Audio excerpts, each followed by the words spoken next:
On today's Locked On Thunder podcast, we're going to dive into Josh Giddey not being one of the three finalists for the Rookie of the Year award. What does that mean?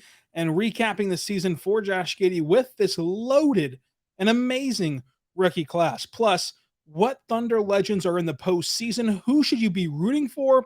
Our award prediction for every NBA award and our NBA playoff prediction. All of that and more coming up on today's Locked On Thunder podcast on the Locked On Podcast Network, your teams every day.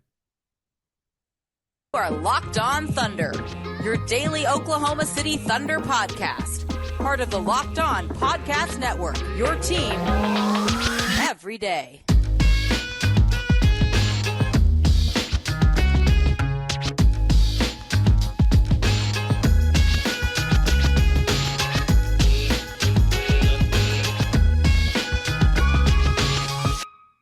Let's get it going on today's episode of the Locked On Thunder podcast on the Locked On Podcast Network, your teams every day.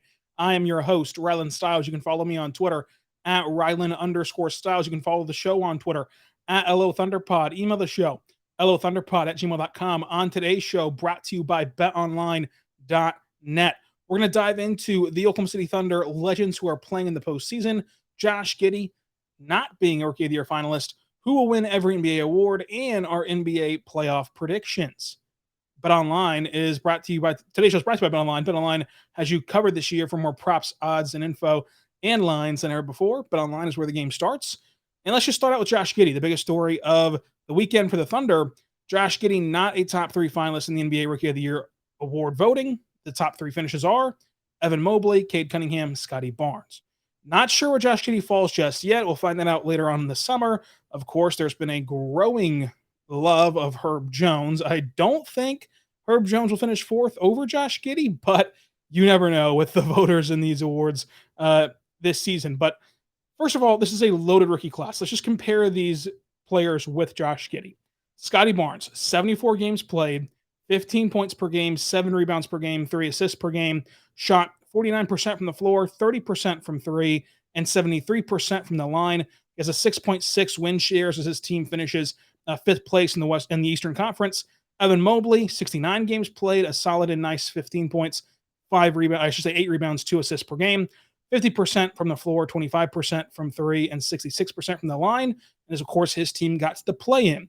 And then you have Cade Cunningham, 64 games played, 17 points per game, 5 rebounds per game, and 5 assists per game. He also shot 41% from the floor, 28% from three, and 66% from the line, while turning in a negative 0.5 win shares. And then Josh Giddey, playing 10 less games than Cade Cunningham at 54 games, scored 12 points per game, 8 rebounds per game, 6 assists per game, and a 0.4 win shares. Those are your comparisons between the three finalists and Josh Giddey.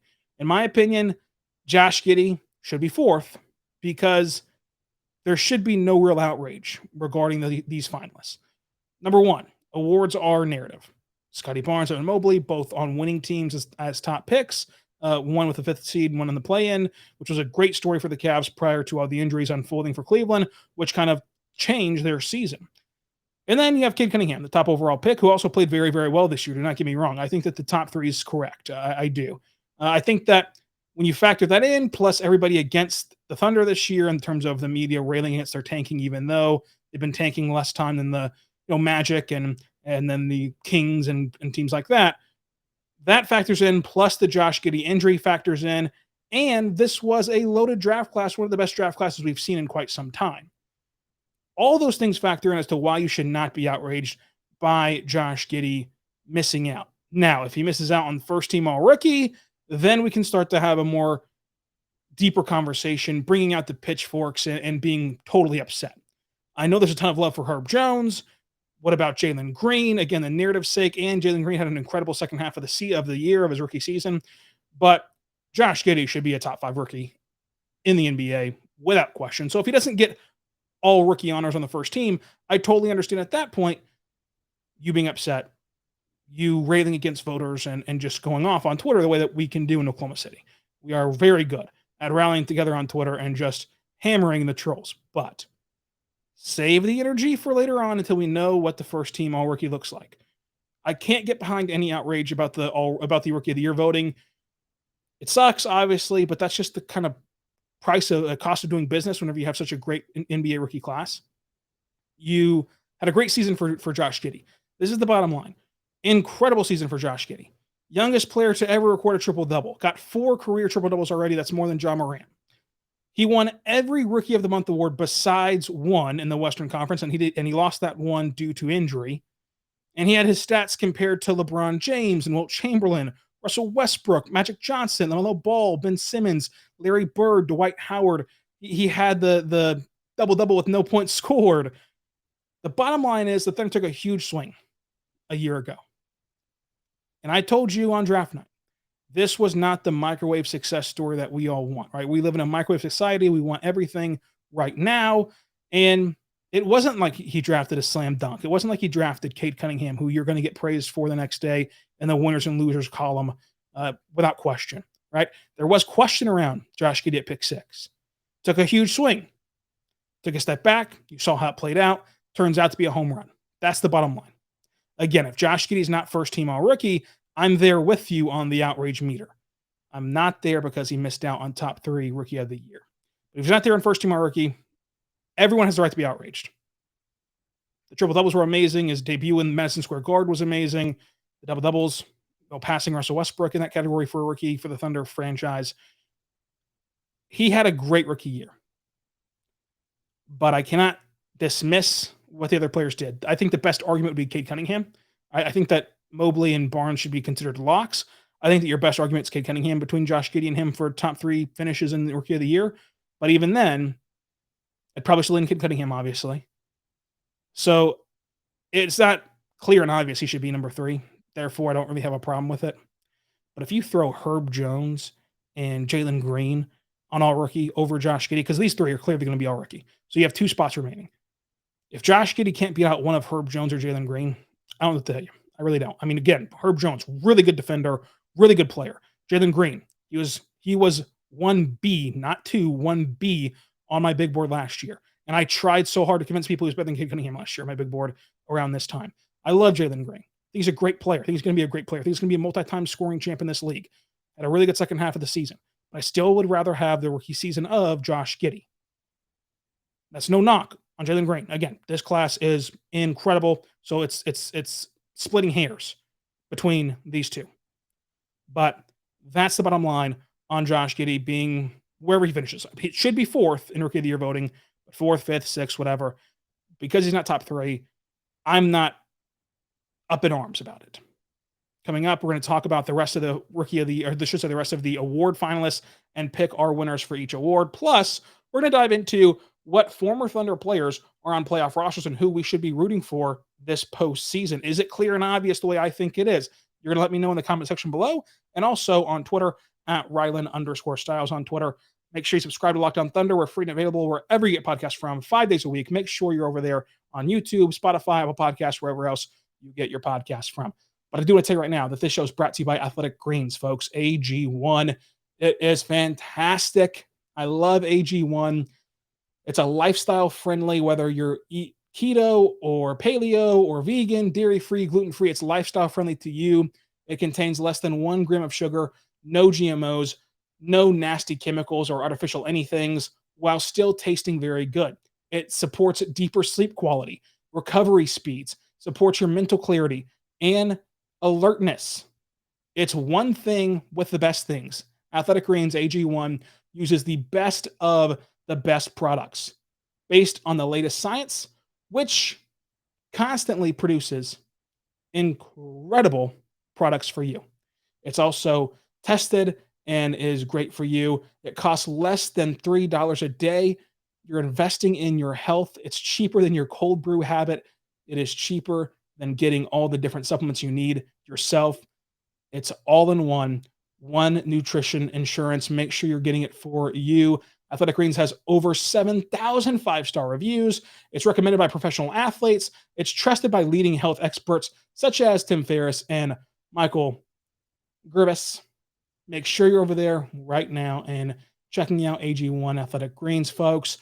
To make it easy, Athletic Greens is giving you a free 1-year supply for immune-supporting vitamin D and 5 free travel packs with your first purchase.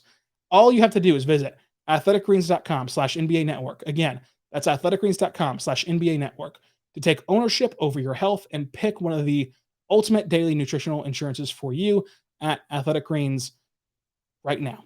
Again, athleticgreens.com/NBA network gets you that offer. AG1 is where you want to be. Also, I want to say right now, our good friends over at Built Bar. Built Bar is a fantastic protein bar that tastes just like a candy bar. You go to builtbar.com, use the promo code LOCK15, get 15% off of your next order. BuiltBar.com, promo code LOCK15, 15% off of your next order. Folks, Built Bar is a protein bar, but it tastes like a candy bar with 100% chocolate on the outside. They are delicious. 130 calories, 4 grams of sugar, 4 grams of net carbs, and 17 grams of protein. Make sure you check them out today. My personal favorite is the cookies and cream option. They're great pre-workout or post-workout. They're even great as a meal replacement or a snack. Folks, the reason why I never get tired of Built Bar is because they offer so many great flavors. So often doing the right thing, choosing the healthy option is difficult because it gets so repetitive. Not with Built Bar. Built Bar has great flavors. My personal favorite, again, cookies and cream or white chocolate cookies and cream. Go check it out today. Builtit.com, promo code LOCK15, 15% off of your next order.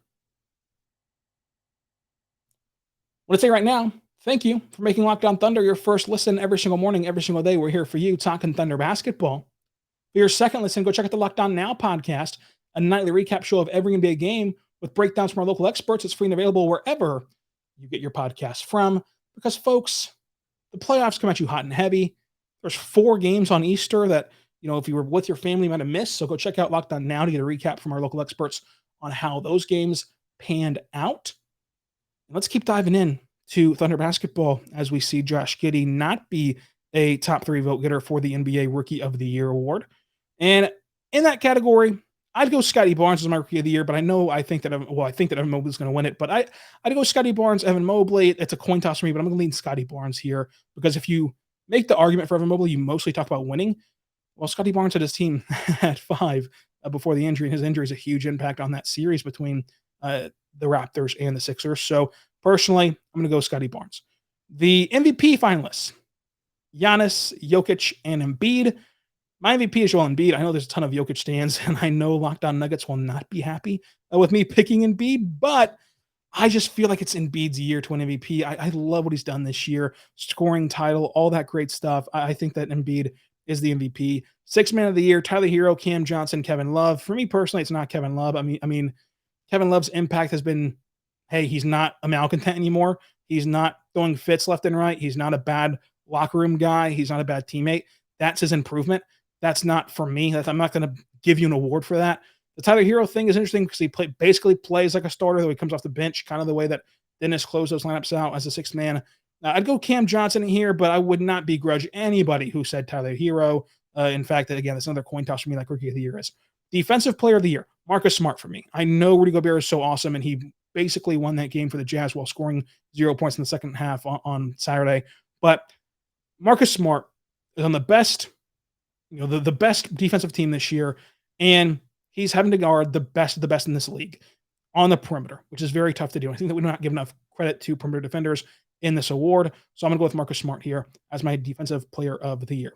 Most Improved Player. This is the biggest snub, right? We can get mad about Josh Giddey because we're Thunder fans and we love him. But the biggest snub here is that the finalists for MIP, Darius Garland, John Morant, DeJounte Murray.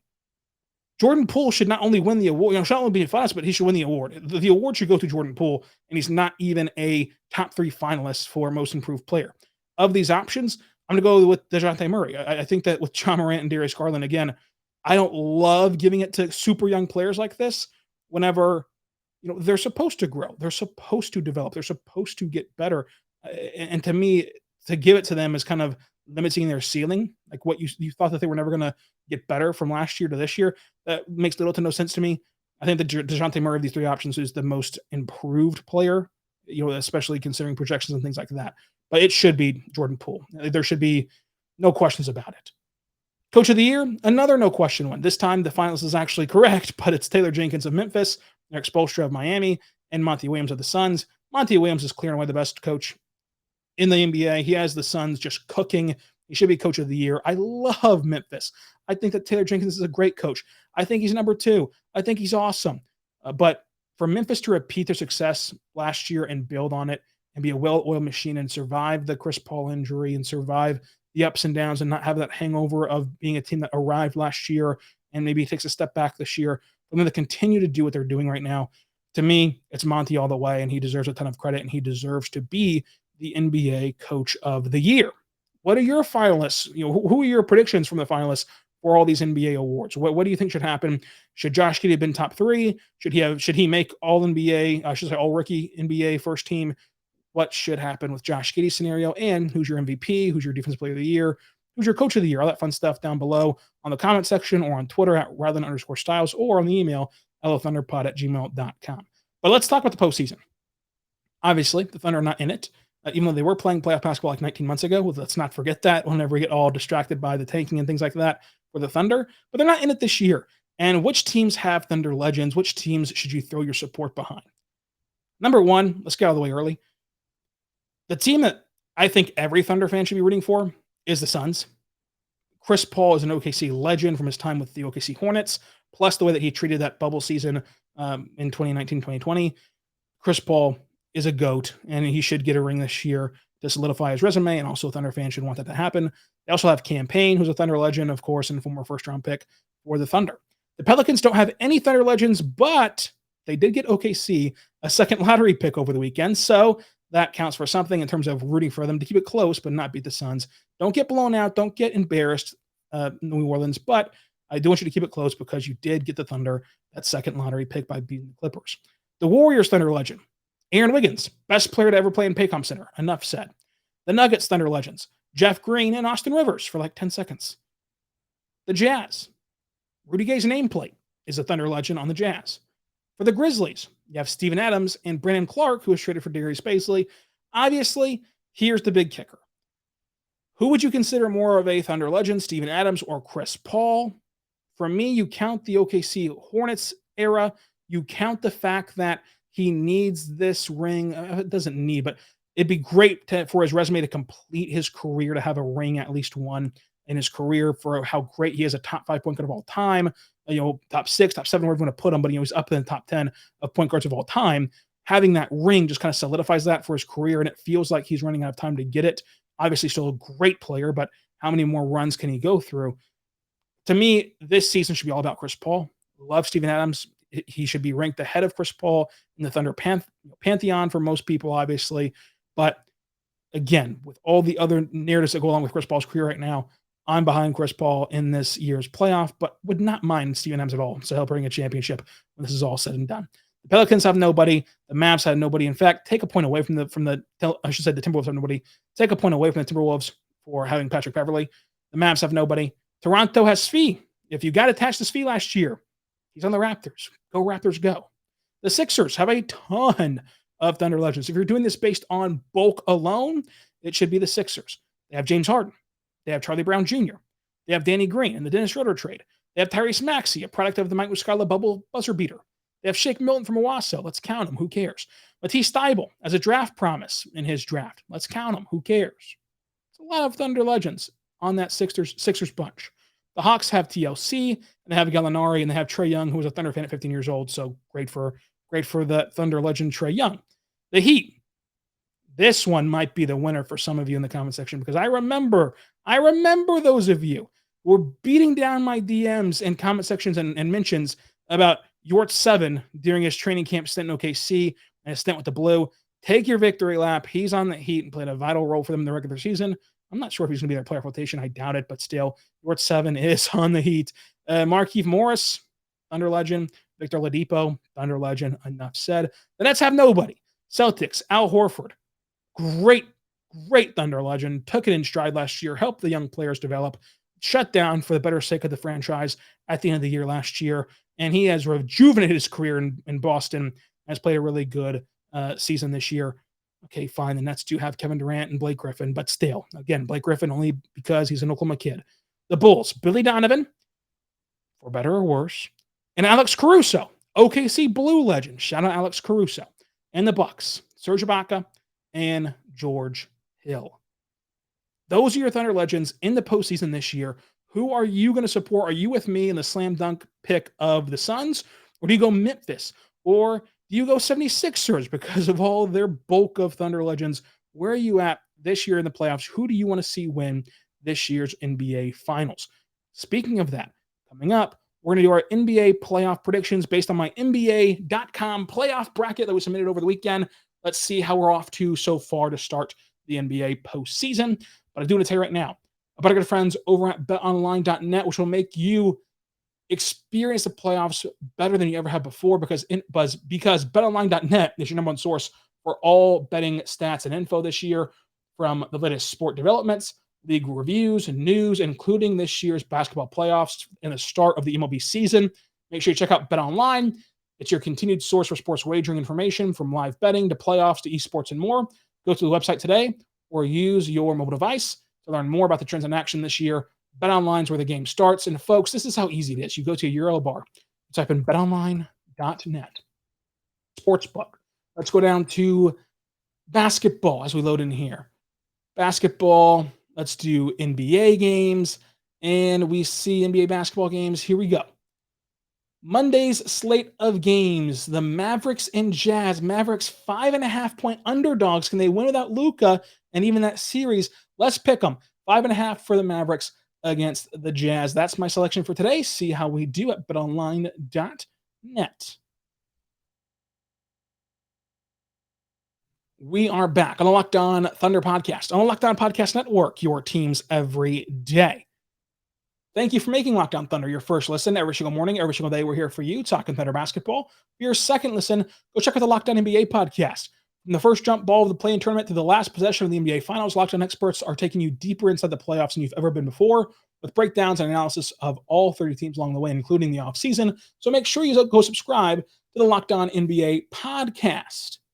Now let's continue talking about the Thunder and who we should root for in the postseason without the Thunder actually being there. This would have been a slam dunk if the Lakers made it, surprisingly enough. I know that we all hate the Lakers in our own way as NBA fans, but no one wants to see Russell Westbrook win a championship more than Thunder fans. Therefore, we'd all be dreading the 2-month-long period if there would be Lakers fans, but they didn't make it, so it's easy now to root for the Suns and Chris Paul. Let's do our predictions. These are my NBA.com bracket predictions that I made, of course, when it was still available last week. Let's see how we're doing so far and see if we're going to get these right or wrong and if you agree. So first round of the Western Conference, Suns in 4. Still love that bet. Still do. Mavs in 7. Even though Luka's not going to play game 2, I still love that bet. I really, really do. Maybe I'm wrong, but I love Mavs in 7. Warriors in 6. Warriors are going to win the series, but I really don't know if the Nuggets can steal 2 games. I don't know. I think I should have done Nuggets 5 or Nuggets even. I should say Wizards, Nuggets. What am I talking about? Warriors 5 or 4. Grizzlies in 5. Okay. I'm scared. It could still happen, but the Wolves took game 1. Now maybe the Grizzlies get into shape and just rattle off 4 straight, but I'm thinking this is going to go 6 or 7 now, but still, I think I got the winner right, though, with Grizzlies. So Western Conference, round 1. Suns advance, Mavs advance, Warriors advance, Grizzlies advance. Eastern Conference, round 1. I have Heat in 7. Again, not loving that. Hawks did not put up much of a fight on Sunday, but Heat in 7. Sixers in 6. I still like this as long as Scotty Barnes can return and you can have Gary Trent Jr. return as well. And players like that for the Raptors, who, of course, are dealing with sicknesses right now and injuries right now. And that was a very physical game 1 for Toronto and Philadelphia. I want to see how the officiating goes down the stretch of this series between these two squads. And again, Toronto, Gary Trent Jr. doubtful, Scotty Barnes doubtful, Matisse Thybulle, I should say Thaddeus Young doubtful.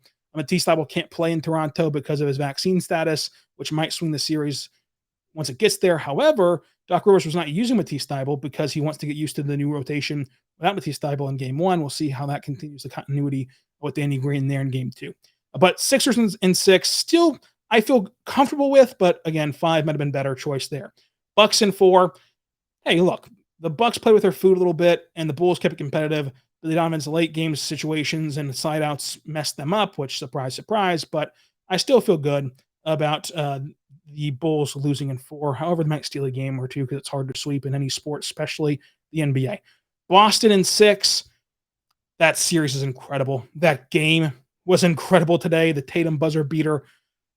Might push it up to 7, but I still feel good with Boston here, of course, and also with Boston in 6, although I want that series to go as long as possible. Western Conference second round. I have Suns in 6 over Mavs, Grizzlies in 7 over Warriors. That was my pick earlier in the week before the playoffs started. I'll stick with that. Eastern Conference second round, I have Heat in 6 over 76ers and Bucks in 4 over Boston. I wish I didn't get so confident in the Bucks and could go with 4 over Boston. I don't think Boston will get swept, but that was my pick. I'm sticking with it because it's locked in. Western Conference Finals. Suns in 6 over Memphis, Bucks in 5 over Heat, and then NBA Finals. I have Bucks in 7 over Suns, but I really want the Suns to win. But I had to pick Bucks in 7 over Suns. How do you have the NBA playoffs shaking out this year? What's on your agenda for the NBA playoffs? What series are you most looking forward to? And why is it that Celtics and Nets matchup? This week on Locked On Thunder. Tuesday, we're going to recap Sam Presti's presser. That's going to happen on Monday. Wednesday, we're going to grade the season so far for every player. Thursday, we have a special guest, Mavs Draft on Twitter. He's going to break down Chet Holmgren. We're going to have a player profile and projection on Chet Holmgren, a whole podcast about Chet, because I know a lot of you have Poku PTSD and need a refresher on Chet Holmgren. Friday, we're going to have an NBA lottery big board, draft stock watch, and your questions for our mailbag episode Friday, Fan Friday. Make sure you give me those questions on Twitter at Ryland_Styles or on the email, hellothunderpod@gmail.com. So there you have it. This is Monday's episode. Until tomorrow, be good and be good to one another.